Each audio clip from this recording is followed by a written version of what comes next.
ॐ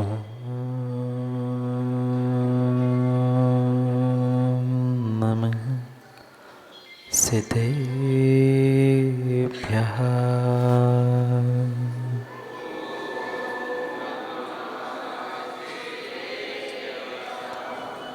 श्रीमद्परं गम्भीर स्याद्वान्मोघलाञ्छनं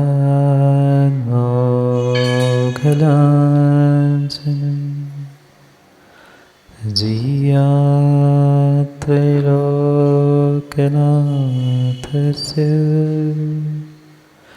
शासनं जिनशासनं जय मङ्गलभूताणं विमलाणं नाणयदंसनमयारं तैलोयसेहियाणं नमोऽस्यसवसीताणं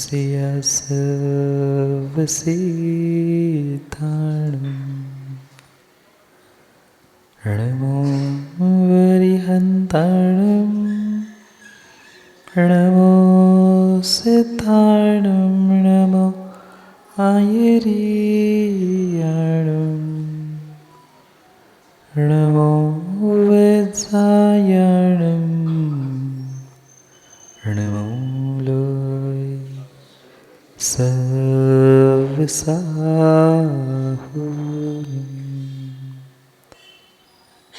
अनंत अनंत परम सिद्ध भगवान की 1008 श्री पार्श्वनाथ भगवान की परम पूज्य आचार्य भगवान कुंद कुंद स्वामी की परम पूज्य आचार्य भगवान गणाचार्य विराग सागर जी महाराज की परम पूज्य आचार्य भगवान पट्टाचार्य गुरुवर विशुद्ध सागर जी महाराज की परम पूज्य श्रमण मुनि धर्म सागर जी महाराज की परम पूज्य श्रमण मुनि भाव सागर जी महाराज की परम पूज्य श्रवण मुनि प्रशम सागर जी महाराज की सनातन जैन धर्म की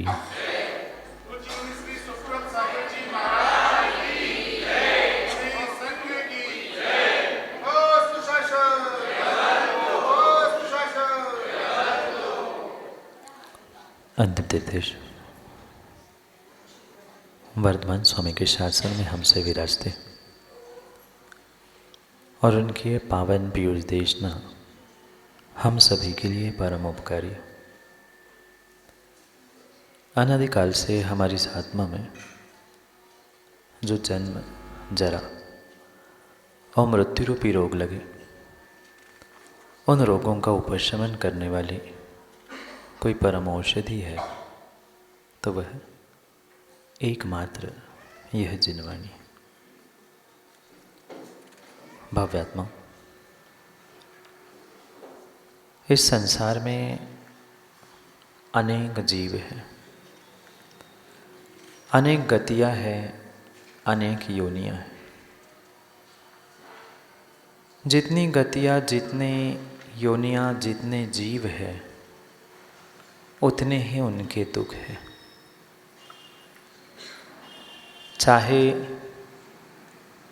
हम कुछ समय, कुछ क्षण के लिए नरक गति को भूल जाएं, तिर्यंच गति को भी दूर कर ले, पर क्या मनुष्य गति में मां दुख नहीं है? है। दुख है, ये हर इंसान जानता है, हर व्यक्ति जानता है। अपने दुख को वह व्यक्ति, वह इंसान बयां कर पाए नहीं कर पाए, कह पाए नहीं कर पाए, पर अपने हृदय में, अपने जिंदगी में उसे इतना पक्का पता है कि कहीं ना कहीं दुख है। धन मिला सो दुख है, नहीं मिला सो दुख है। जीवन साथी मिला तो भी और नहीं मिला तो भी। जिनको मिला है और जिनको नहीं मिला है, दोनों तरफ दुख ही दुख। हमें उस दुख के कारणों को समझने की आवश्यकता है कि इंसान को, जीव को, मनुष्य को आखिर दुख मिला क्यों, दुख होता क्यों है। अगर इस दुख के कारणों की खोज की जाए, दुख के कारणों की खोज की जाए तो दुख का कारण मात्र और मात्र मेरे समझ में एक ही आता है कि सत्य नहीं जानना। जो जीव सत्य से अनभिज्ञ है, सत्य को नहीं जानता, सत्य को जानने के बाद मानना नहीं चाहता, वह जिंदगी में हमेशा दुखी ही बना रहता है।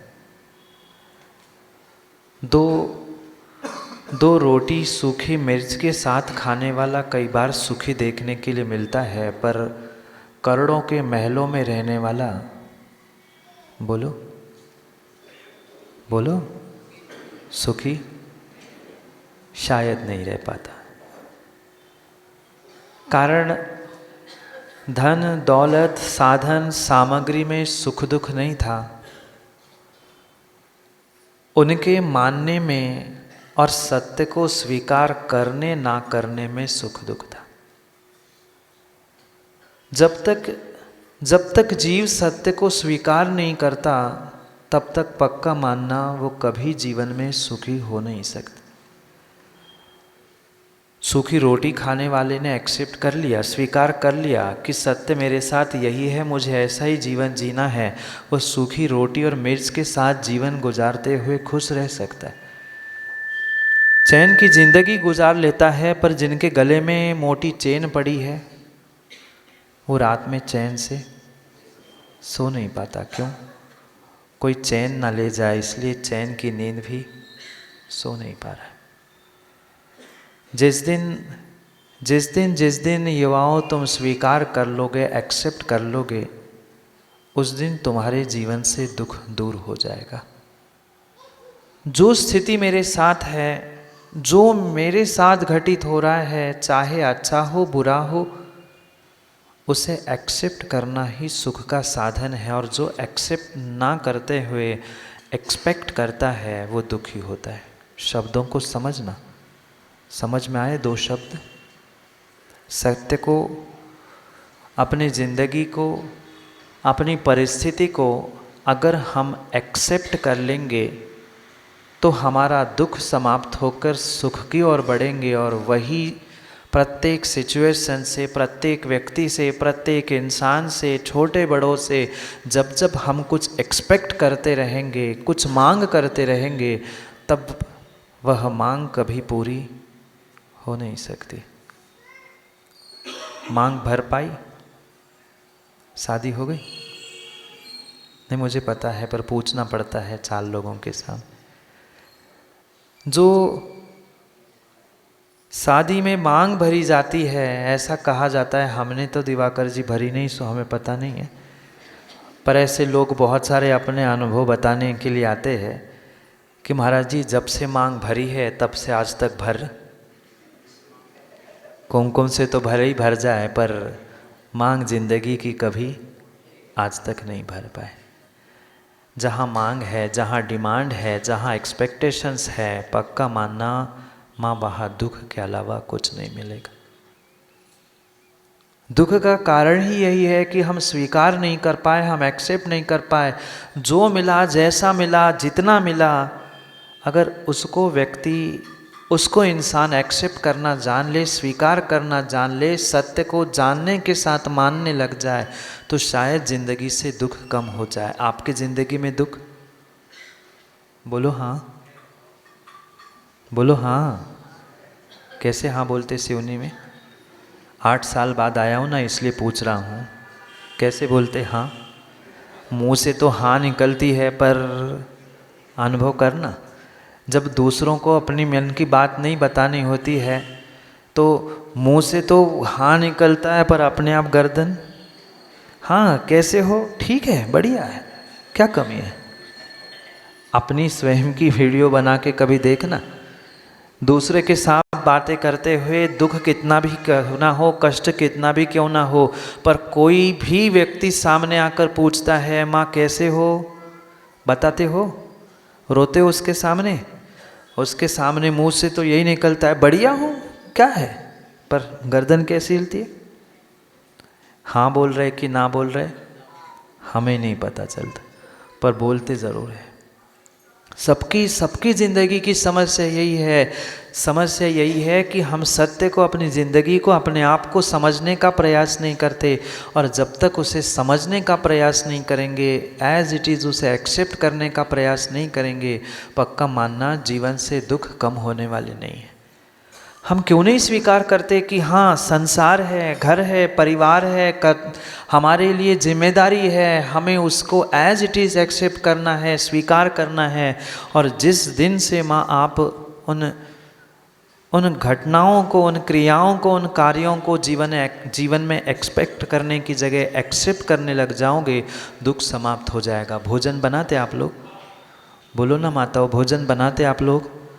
कच्चा कि अच्छा? कच्चा? पता नहीं, अभी थोड़ी देर बाद मुझे पता चलेगा कि कच्चा कि अच्छा। जैसा भी भोजन बनाते हैं, भोजन माँ बनाते हैं, भोजन बनाते हैं, प्रतिदिन भोजन बनाते हैं, पर भोजन बनाते बनाते कई बार, और कई बार नहीं, अक्सर मन में यही विचार आता है रोज रोज। बोलो ना, मौन है आप लोगों का? रोज रोज मुझे ही भोजन बनाना पड़ता है, सुबह हुई नहीं कि भोजन बनाओ, इनको खिलाओ, इनकी व्यवस्था करूं। सोचने से भोजन बनाना कम हो गया? बोलो जल्दी जल्दी। कम हो गया कि ज़्यादा हो गया? दिन ब दिन संख्या बढ़ती गई घर परिवार की, भोजन बनाना भी कितना ही कोसते रहना, कितना ही कोसते रहना, भोजन बनाना पड़ता है, मुझे ही करना पड़ता है। वो बाहर जाते, इनको ऐसा उनको वैसा, आधा एक घंटा सोच सोच के बनाना तो भोजन पड़ता ही है। किसी प्रकार से भोजन आपके बनाने में, भोजन बनाने में छुटकारा मिलना ही नहीं है। अगर वही बात माँ हम एक्सेप्ट कर लेते कि मुझे बनाना ही है भोजन, रोते रोते बनाना और हंसते हंसते बनाना, निर्णय मुझे करना था। मात्र भोजन बनाने की बात नहीं है, जिंदगी जीने की भी बात यही है। अधिकांश इंसान, अधिकांश व्यक्ति आज यही और यही कर रहा है। रोते रोते तो जिंदगी बिता रहा है, जीना पड़ रही है इसलिए जी रहा है। उसे स्वीकार करके, एक्सेप्ट करके भोजन बनाना और ज़िंदगी जीना सीख लो। विश्वास मानना, उसी भोजन में, उसी काम में, उसी ज़िंदगी में तुम्हें आनंद लाने लग जाएगा। आ पाया आज तक आनंद? मुझे नहीं लगता। कहो अथवा ना कहो, मुंह से भले ही हाँ कह देना, पर सबको अंतरंग में पता है कि हकीकत ज़िंदगी की क्या है। जब हमें काम करना ही है, जो कार्य मुझे जीवन के लिए मिला है या जीवन जीना है, हम जीवन जीना पड़ रहा है, भोजन बनाना पड़ रहा है, ऐसा सोच कर माँ कर्म का, पाप का आश्रय क्यों कर? और वही हम सोचे समझे निर्णय करें कि मुझे तो ये सौभाग्य मिल रहा है। कभी ऐसा सोचा? 20 दिन 25 50 वर्ष हो गए भोजन बनाते बनाते। बहुत सारे दादी भी बैठी है ना, 50 वर्षों से भोजन बनाना पड़ रहा है। ऐसी भी स्थिति है घर में बहू बेटी होने पर भी कई सारे अभी भी 50 वर्षों से भोजन बना रहे हैं। कभी माँ ये भोजन बनाते बनाते विचार किया कि मैं जघन्य पात्र के लिए आहार दान बनाने का सौभाग्य प्राप्त कर रही हूँ। 3 पात्र कहे ना, उत्तम, मध्यम और जघन्य। ये जितने सम्यक दृष्टि देवशास्त्र गुरु को मानने वाले आयतन हैं, क्या ये जघन्य पात्र नहीं है? कभी भोजन बना के उनको खिला के कभी माँ आहार दान का पुण्य प्राप्त किया?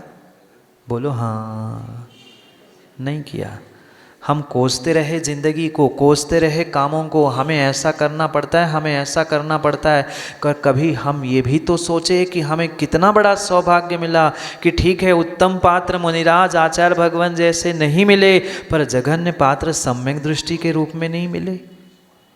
पर हमारी सोच, हमारी दृष्टि उतनी बड़ी, उतनी विशाल, उतनी सकारात्मक हो ही नहीं पाई आज तक, क्योंकि हम सत्य को स्वीकार नहीं कर पाए, हम एक्सेप्ट नहीं कर पाए। दुनिया के एक एक व्यक्ति, एक एक इंसान से इतना सारा एक्सपेक्टेशंस लेकर जीते हैं, उनको ऐसा करना चाहिए था, उनको ये करना चाहिए था, इतना भी नहीं कर पाए।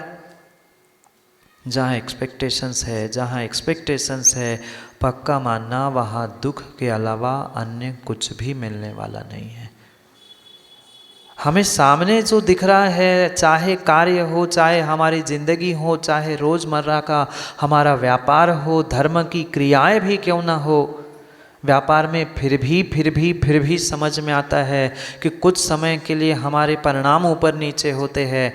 क्या धर्म की क्रिया करते समय भी हमारी परिणाम अच्छे बने रहते?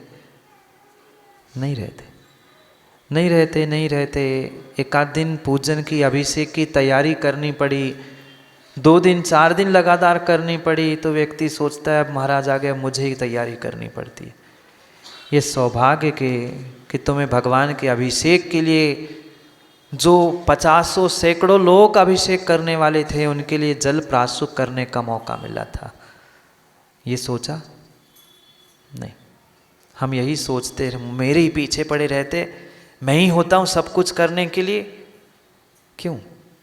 हम अच्छा सोचते हुए अपने जीवन को बहुत कुछ अच्छा करने का प्रयास कर सकते हैं, पर समस्या हमारे सामने ये है कि सामने सत्य होने के बाद भी हम उसे स्वीकार नहीं कर सकते, एक्सेप्ट नहीं कर सकते। और हमारा सत्य को, अपने जीवन को, अपने कार्यों को, अपने आप को एक्सेप्ट नहीं करना, ये ही सबसे बड़ा कारण है दुख का। चाहे जिस गति में पहुँचो, प्रत्येक गति, प्रत्येक योनि का, प्रत्येक पर्याय का अपना अपना जो दुख कहा है, वो दुख का कारण मुख्य यही है कि हम एक्सेप्ट करने की जगह एक्सपेक्ट करते हैं, चाहे ज़िंदगी से हो, चाहे दूसरों से हो, चाहे अपने आप से हो। अपने आप से भी हम बहुत बड़ी उम्मीद बन के रखते, हमें ऐसा करना चाहिए था, हम ऐसा कर ले, हम वैसा कर ले, हम ये नहीं कर पाए, हम वो नहीं कर पाए। जिंदगी तमाम, और ज़िंदगी तमाम हो ना हो, ज्ञानियों पुण्य तो हमारा तमाम हो रहा है, समाप्त हो रहा है।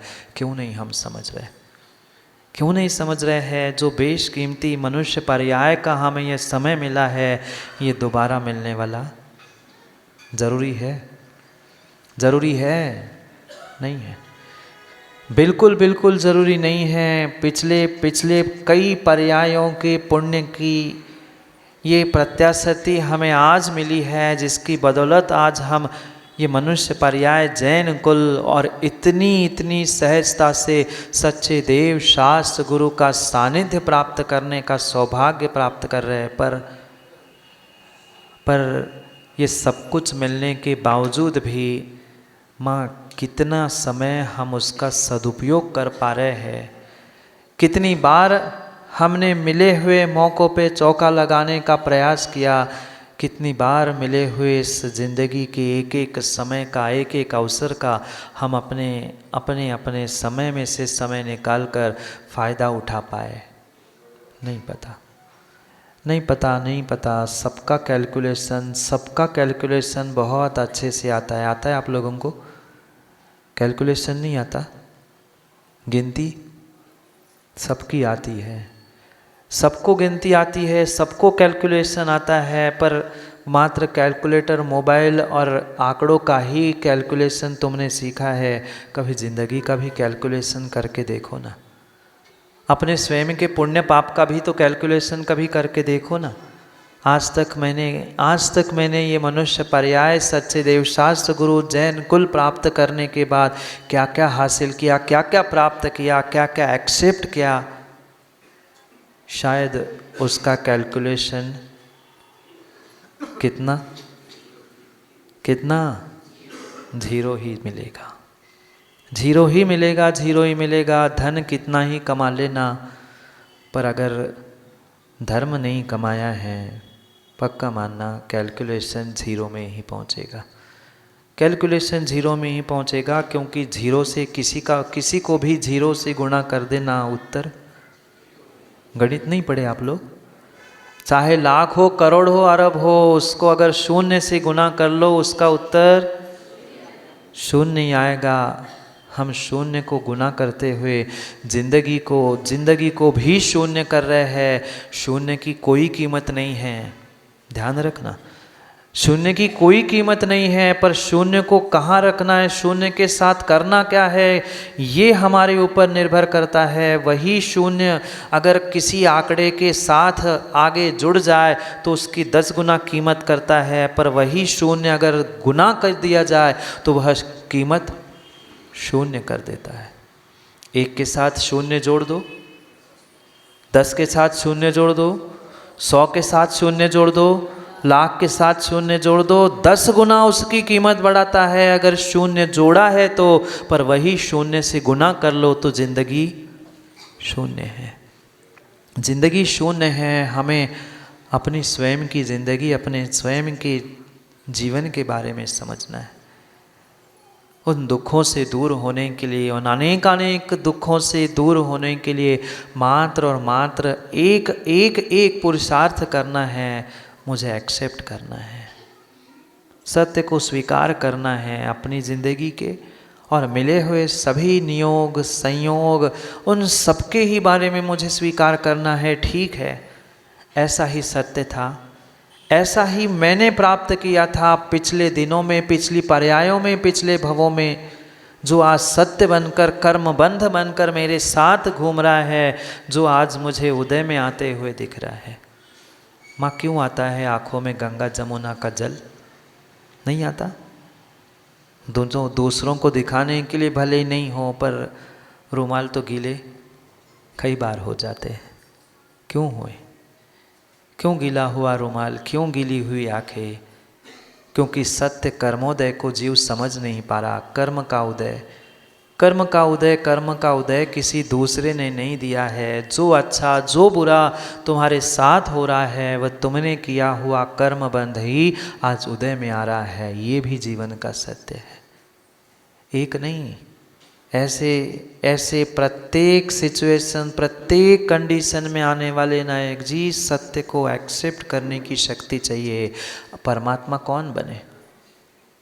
कौन बने परमात्मा? आसमान से टपके, खजूर में अटके?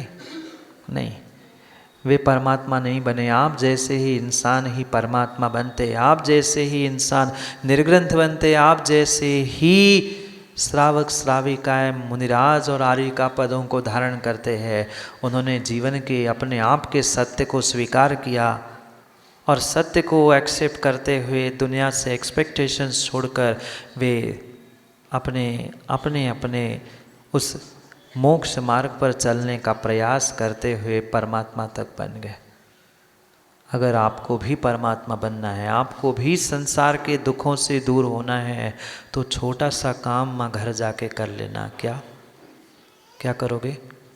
एक्सेप्ट करना सीख लो, स्वीकार करना सीख लो। भोजन बनाना पड़ता ही है, बोलो ना, पड़ता ही है। तो हम रो रो के क्यों बनाएं?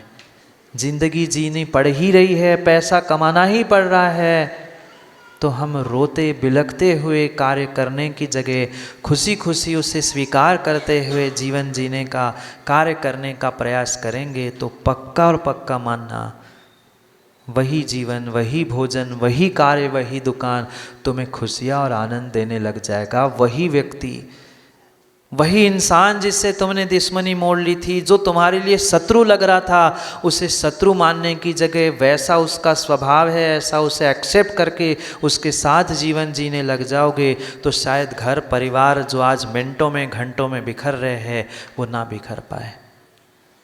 मात्र स्वीकार करना सीख लो, एक्सेप्ट करना सीख लो कि सामने का सत्य नहीं, मेरे ज़िंदगी का सत्य यही है। मुझे उस सत्य को एज इट इज़ एक्सेप्ट करना है, तो ही मेरा जीवन सुखमय हो सकता है। क्या करूँ, समय हो गया है, मुझे भी एक्सेप्ट करना पड़ेगा। समय हो गया है, समय हो गया है। हमें समय को, अपने जीवन में समय को ही समझना है। समय की नज़ाकत को जो समझता है वही समय से समय सार भरने का प्रयास कर लेता है।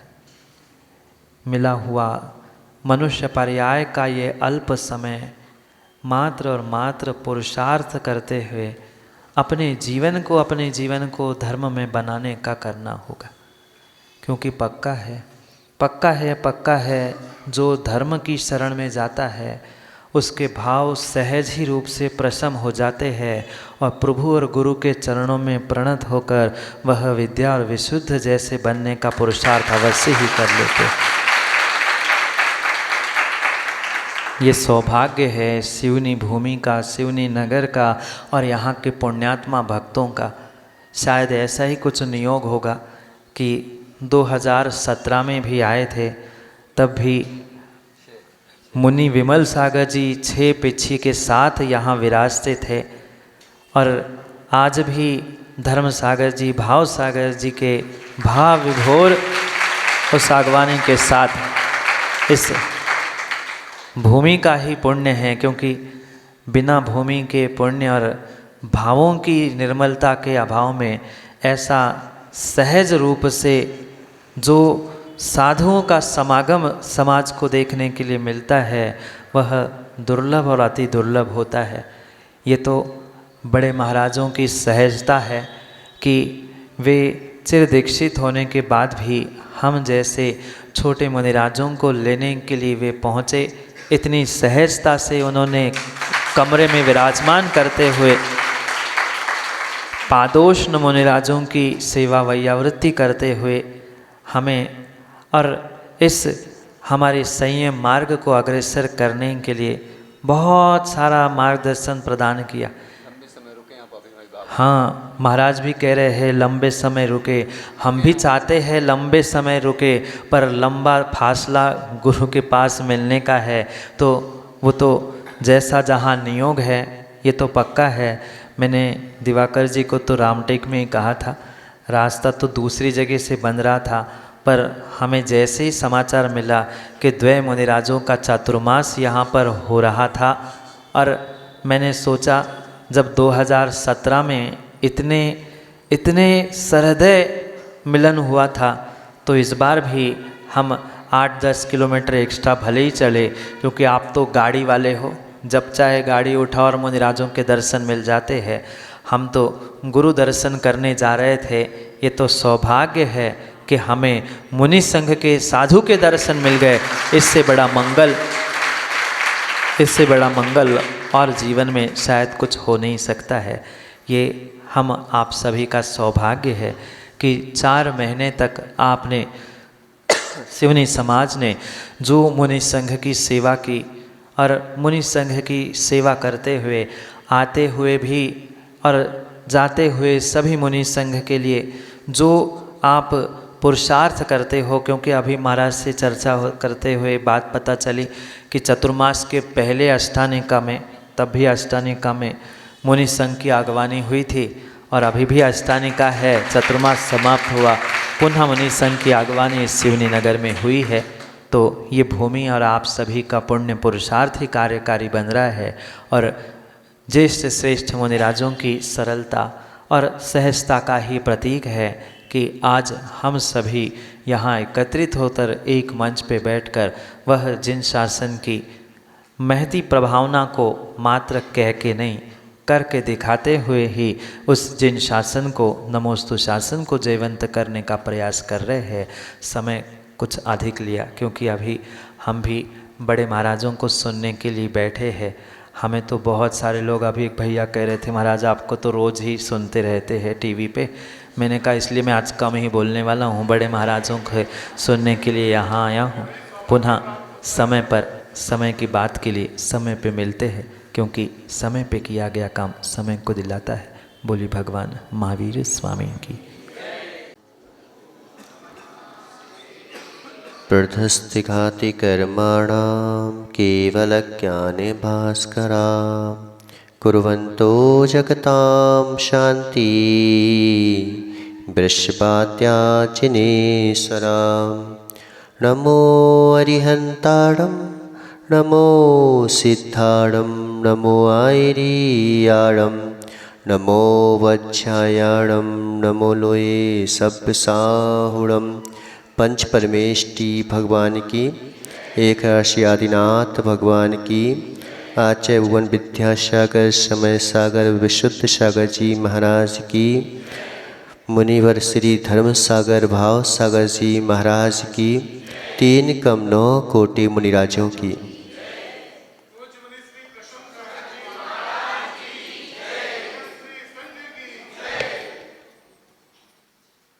हम तो यहाँ पर सुनने के लिए आए थे।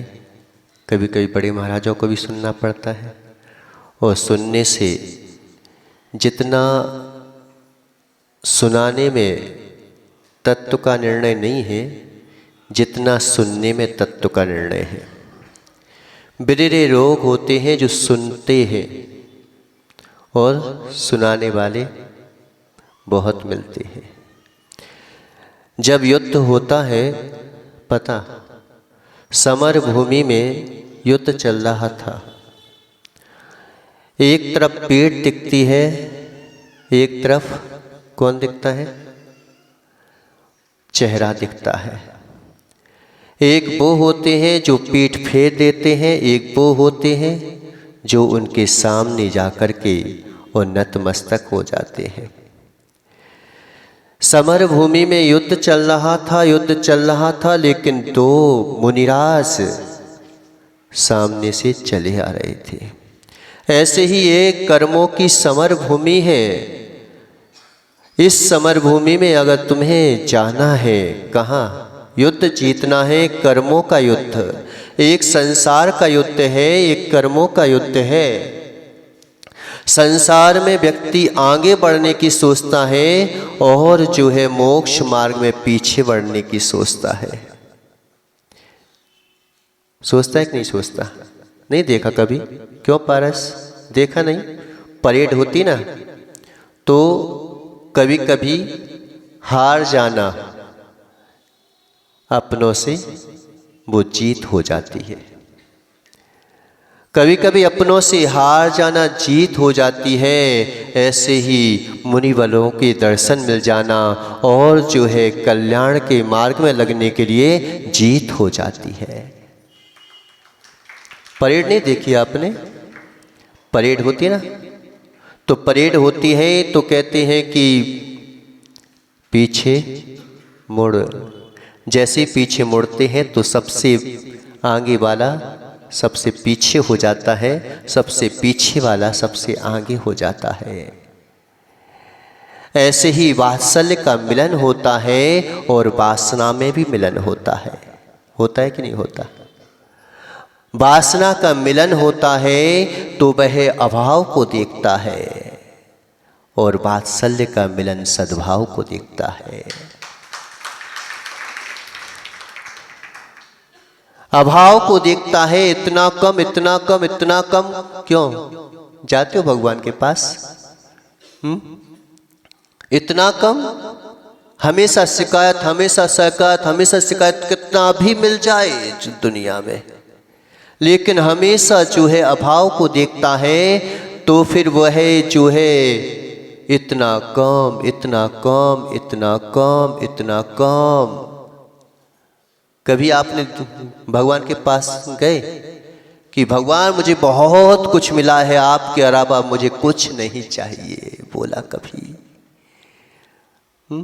शिकायत करने के लिए गए, लेकिन उपकार मानने के लिए गए भगवान के पास कि हे प्रभु, आपके उपकार की अनुकंपा इतनी है इतनी है इतनी है कि मैं उस उपकार को जन्म जन्मांतर तक नहीं भुला पाऊंगा।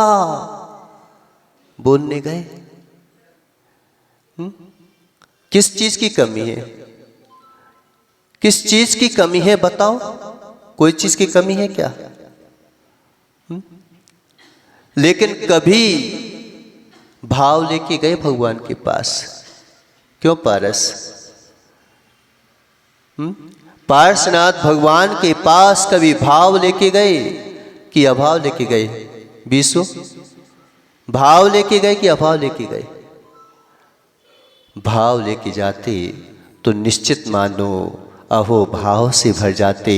अहो मेरे को इतना दिया इतना दिया इतना दिया कि मैं जन्म जन्मांतर तक जो है आपके एहसान को नहीं भुला पाऊंगा। बस जिस दिन तुमने भाव को देख लिया उसी दिन वात्सल्य से भर जाओगे।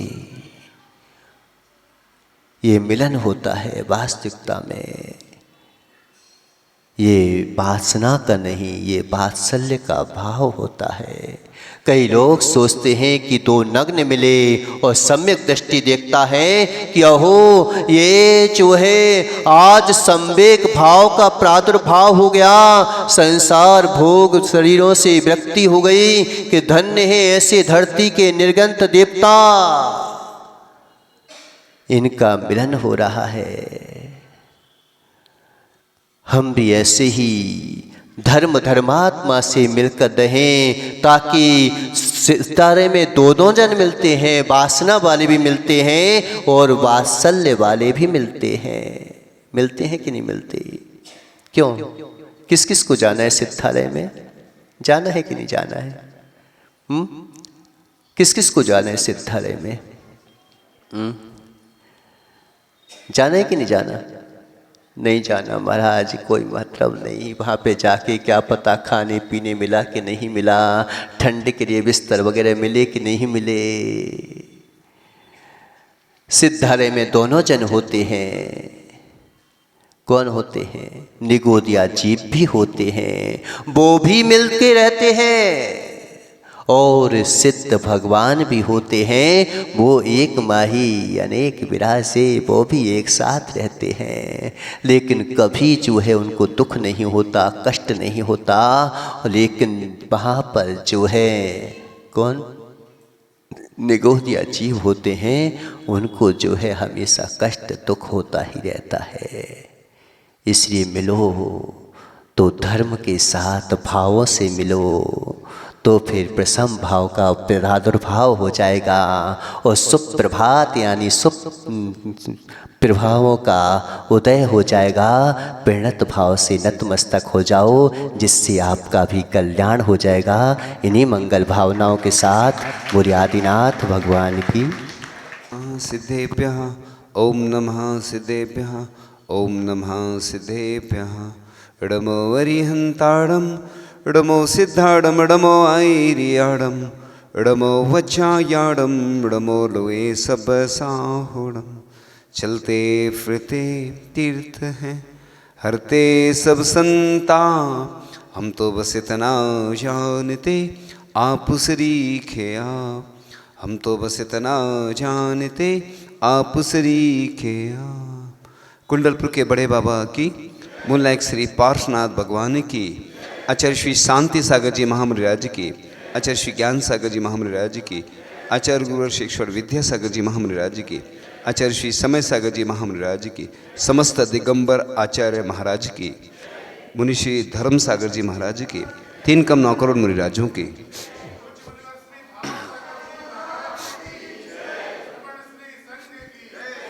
आज का यह पावन प्रसंग आप लोगों ने देखा होगा। एक बार दीक्षा दिवस था अभी नवारा में और आचार्य ऋषि के पास हम लोग गए, तो आचार्य ऋषि बोलते हैं कि देखो आप लोग तो दीक्षा दिवस मना रहे हैं, देखो श्रावक आप लोगों को देखकर कितने प्रसन्न हो रहे हैं। उनको देख करके आप लोग भी ऐसे ही प्रसन्न हो कि आचार्य कुंद कुंद स्वामी भी कहते हैं कि दीक्षा तिथि को याद करना। तो आचार्य ऋषि हमेशा हम लोगों को सजग सावधान करते रहते थे। तो ऐसे आज मुनिराजों से मिलन हुआ। पहले भी अष्टानिका में प्रारंभ में यहाँ पर मुनिराज आए थे।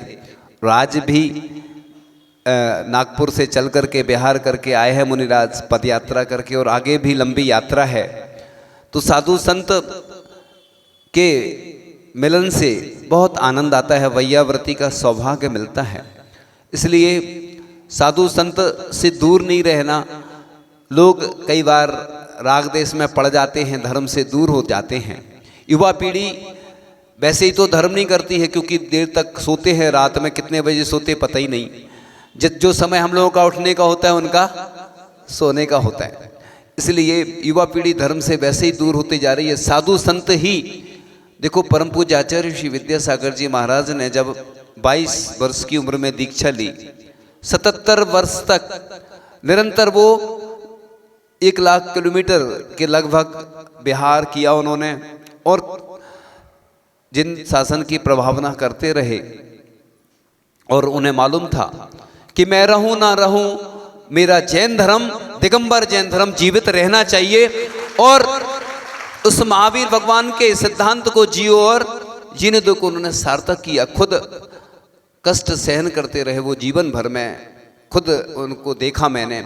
44 घंटे उन्होंने ध्यान लगाया, शमशान में ध्यान लगाया। उनकी साधना के बारे में पूरी दुनिया जानती है, बताने की जरूरत नहीं है, लेकिन उन्होंने दिगंबरत्व का हमेशा ध्यान रहा। एक बार चंद्रगिरी में वो कह रहे थे कि मुझे 40 वर्ष हो गए देखते देखते ये श्रावकों के विषय, वो विषय मैं इसलिए नहीं बता रहा हूँ, कुछ चीज़ें मैं नहीं बोलता हूँ। आप लोगों ने इतने महीनों में देखा होगा कि मैं कुछ चीज़ों से दूर रहता हूँ। किस चीज़ से? जिन चीज़ को लेके कोई समस्या आए। इसलिए ये तो 2 धाराओं का क्षेत्र है, और वैसे भी प्रारंभ में मिलन हुआ था, और यहाँ पर ये तो दुनिया का मतलब और भी कई स्थान होंगे, लेकिन इधर 2 धाराएं होते हुए भी बहुत अच्छे से चातुर्मास हुआ। क्योंकि सबसे बड़ी हम लोगों को बचपन से जो देख रहे हैं परिदृश्य वो अलग था, इधर कुछ अलग था, लेकिन फिर भी आज मुनिराजों से मिलन हुआ। वैयावृत्ति की देखो अंतराय था उनका, महाराज जी का भी कल का उपवास था। तो साधु संत देखो निरंतर इसी भावना से कार्य करते रहते हैं, और ये तो सौभाग्य की बात होती है कि साधु के पहले बनारसी दास जी आजी विद्वान हुए हैं, दर्शन नहीं होते थे। वो कमरे में दिखाते थे कि देखो ये दिगंबर रूप ऐसा होता है, और आज तो सौभाग्य की देखो हर 10, 20, 50 किलोमीटर पे कहीं भी जाओ तो साधु संत मिल जाते हैं। इसलिए पहले भी महाराज जी आए थे यहीं सिवनी में, मुझे दृश्य वो याद था, लेकिन मैंने संभावना बोली, क्योंकि मैं कोई भी कार्य को इसलिए नहीं बोलता हूँ, साधु का महाव्रत होता है, सत्य महाव्रत होता है, कुछ भी बोल दिया तो हो नहीं पाता है कई बार, इसलिए संभावना बोलते हैं। और आचार्य ऋषि का 7 नवंबर को 55वां आचार्य पदारोहण दिवस आने वाला है। हम तो जहाँ रहेंगे वहाँ मनाएंगे। लोग कहते हैं महाराज जी आप बता दो, तो हम कैसे बताएं। आचार्य ऋषि ज्ञान सागर जी महाराज ने कहा था कि वचन नहीं देना, किसी को कोई निवेदन करे तो प्रवचन अवश्य दे देना। इसलिए साधु संत कभी नहीं बोलते, संभावना तो फिर भी बोल देते, लेकिन अभी तो कुछ भावना तो पूरी है, संभावना के बारे में नहीं बोल सकते हैं। इसलिए सब लोग मनाएंगे। आज समय बहुत हो चुका है, और यही वैयावृत्ति कहलाती है साधु संत की समय से। और आप तो सुनते सुनते सुनते बहुत दिन हो चुके हैं, और आज मुनिराजों की वाणी का सौभाग्य हमें प्राप्त हुआ। हर कार्य को सौभाग्य समझो। मैं बोलता हूँ ना, पुण्यार्जक बनो। पुण्यार्जक का मतलब सिर्फ धन से नहीं होता है, पुण्य का अर्जन। पुण्यार्जक की परिभाषा क्या होती है? तो हर कार्य में तन से, मन से, धन से, जिस रूप में भी है। इसलिए जो भी कार्य होते हैं, मैं महाराज जी के आहार देख रहा था 1-2 दिन पहले, तो मैंने कहा मेरा सौभाग्य है। इसको सौभाग्य मैं इसलिए समझता हूँ कि देखो अकेले तो आहार करते हैं, महाराज जी के आहार देखना भी सौभाग्य की बात है, क्योंकि लोगों को प्रतिदिन मिलता है तो उनको कुछ कीमत नहीं होती। उन लोगों से पूछो आप, विदेश में जो लोग रहते, कभी भगवान के दर्शन नहीं मिलते, कभी साधु संतों के आहार देखने का सौभाग्य नहीं मिलता उन लोगों को। और भी कई नगर ऐसे होंगे पूरे देश भर में।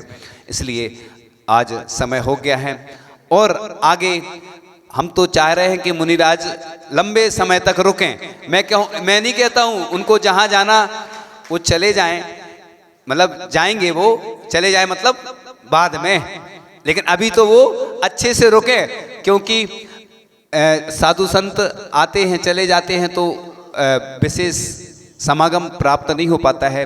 मेरी तो भावना है कि साधु संत से अनुभव मिलते हैं। वो कई राज्यों में बिहार करके आए हैं, हम तो भी आचार्य ऋषि के साथ छत्तीसगढ़, मध्य प्रदेश और अलग से जो गए राजस्थान गए हैं, और महाराष्ट्र भी आचार्य ऋषि के साथ चतुर्मास हुए। इसके अलावा अन्य प्रदेश में नहीं गए, और वो कई प्रदेशों में यात्रा करके आए हैं और अपने अनुभव सुनाएंगे और हमें हमारी भावना है। हम सीधा निवेदन करते हैं परम पूज्य मुनि श्री धर्म सागर जी महाराज से कि वो अपने मुखारविंद से हम सभी को वो अनमोल शब्द, अपने जीवन के रहस्य वो हमें प्रदान करें, जिससे कि हम सबका जीवन बहुत अच्छा बने। क्योंकि हाँ, मुनि श्री धर्म सागर जी महाराज।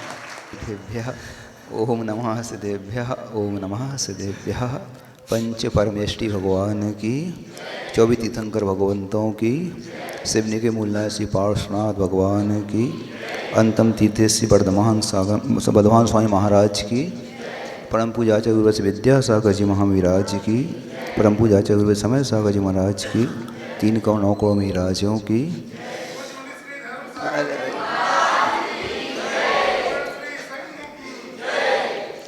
महाराज को भी सुन लिया है, महाराज को भी सुन लिया है, महाराज जी को सुन लिया है, कितना सुनोगे? देखो, अति भार आरोपण एक दोष आता है, अहिंसानुव्रत के माध्यम से जानकारी आपको होगी। अति भार आरोपण नहीं होना चाहिए। 1 घंटे सुनते चले आ रहे हैं भाई लोग, ये दोष है। अति भार आरोपण भी दोष कहलाता है। हमारे माध्यम से, हम लोगों के माध्यम से हिंसा का वातावरण नहीं होना चाहिए। आपके ऊपर अति भार आरोपण हो जाएगा। सुना इतना, गुना कितना आप लोगों ने, बाहर जाके सुनना पड़ेगा। बहुत अच्छा।